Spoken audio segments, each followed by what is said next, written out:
Hey, Father Ian Van Hughes in here. So the last thing to consider with this first week rule of discernment is the sense of self-knowledge. Do you really understand yourself? Do you understand your weaknesses? And see, one thing's, when desolation, it reveals your weaknesses. It reveals the parts of your heart that need conversion, the parts that need to be transformed. And that's what St. Ignatius gets at in this Rule 14. He says, the conduct of our enemy may be also compared to the tactics of a leader, intent upon seizing and plundering a position he desires.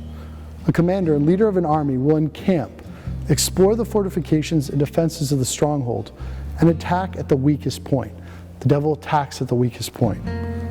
In the same way, the enemy of our human nature investigates from every side all virtues, theological, cardinal, and moral. I actually think, I'm going to come back to that. I think that gives you a little bit of a strategy that you can employ to try to understand your weaknesses. Where he finds the defenses of the eternal salvation weakest and most deficient, there he attacks and tries to take us by storm. So he gives us, he says, virtues, theological, cardinal, and moral. So we can look at what are our weaknesses. So there's the 3 theological virtues, faith, hope, and love. There's also the 4 cardinal virtues, and then there's the sub-virtues of those.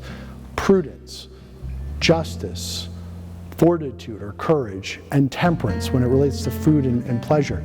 So we have to learn to identify how are the ways that we have some weaknesses in those areas right now. Are you like me and you always want to eat sushi, right? We're just joking around, we were just having sushi for lunch today.